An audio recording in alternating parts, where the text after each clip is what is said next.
You guys said it. This was a very packed out event last night. As you guys said, over 300 members of the students, faculty, staff, and even university president Michael Lovell were in attendance for this typical lighting of the Christmas tree that happens every year. Now, some people may credit this massive turnout to typical Christmas cheer, but in fact, the reality is that most of the students that I spoke with said that they were only here for the free hot chocolate and cookies. But nevertheless, as I said, this area right behind me, and as you're seeing on screen, was packed to the brim. The choir was singing, the band was playing.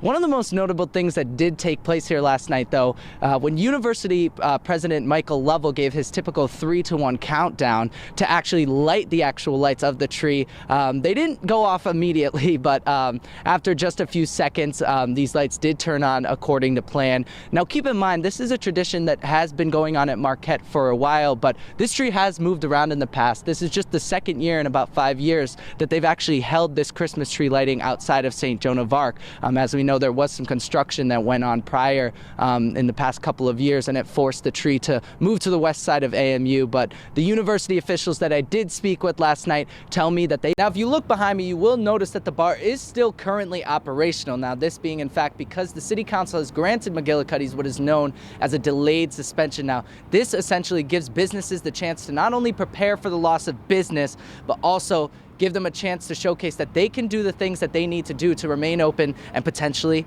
get the suspension revoked. I'm currently standing live on Wisconsin Avenue, where just moments ago, students and protesters took to the streets to protest the potential overturn of Roe v. Wade that broke news Monday night.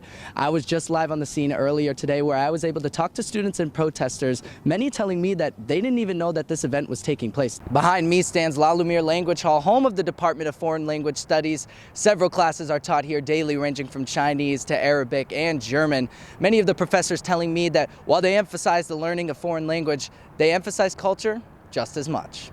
The university has stated that students who wish to continue wearing their masks should continue doing so, as well as high-risk students and those who may have been exposed to COVID-19. The Marquette men's basketball team welcomes 2 new recruits and the first member of the 2023 recruiting class. The team says goodbye to junior Greg Elliott as he enters the transfer portal, while sophomore Justin Lewis enters the NBA draft. Time is 4 a.m. This is what I take care of. And Wilmore Peters, a Marquette University janitor, has just started his day before most students have even finished their second dream.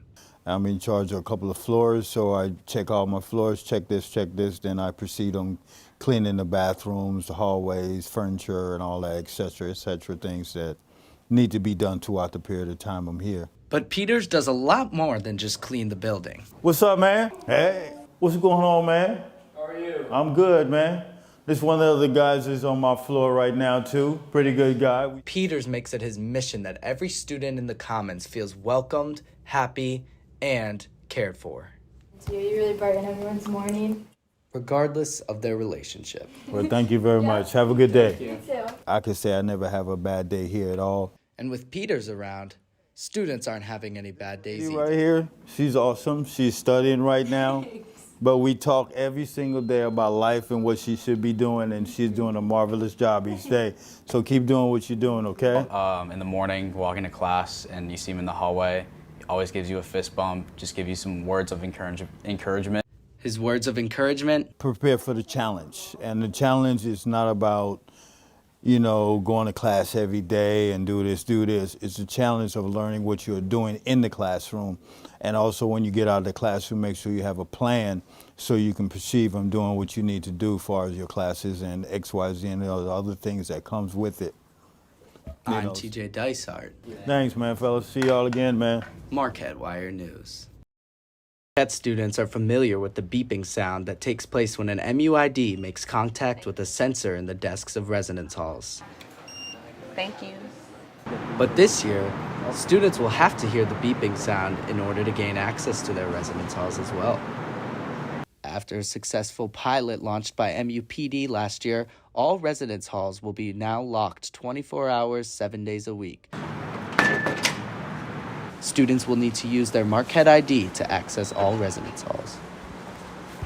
I guess it's a good safety idea, because then random people can't walk into our dorms, and we are in the city. A city where Marquette students welcome community members with open arms while still maintaining privacy behind closed doors. The key for 30? Okay. For student desk receptionists, the new program protects them just as much as any other student.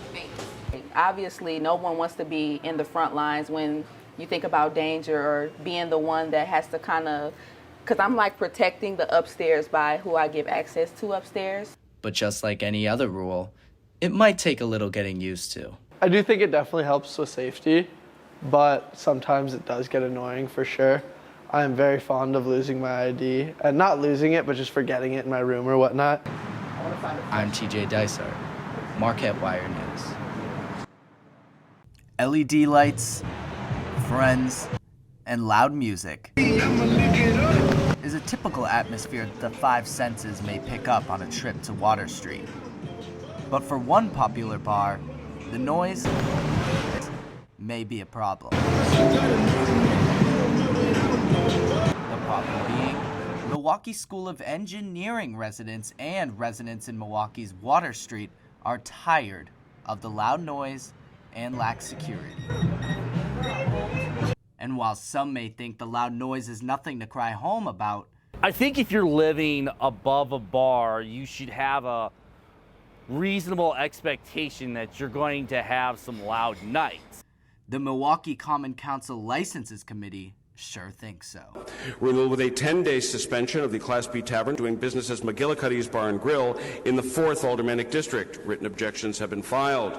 Now, if you look behind me, you will notice that the bar is still currently operational. Now, this being, in fact, because the City Council has granted McGillicuddy's what is known as a delayed suspension. Now, this essentially gives businesses the chance to not only prepare for the loss of business, but also give them a chance to showcase that they can do the things that they need to do to remain open and potentially get the suspension revoked. With McGillicuddy's being a popular Marquette student destination, some of them shared ways that they would have gone about the situation. I mean, if I was MSOE students, I'd probably just reach out to the bar first. I think that would probably make most sense. But as of now, making cents and dollars will have to wait for McGillicuddy's.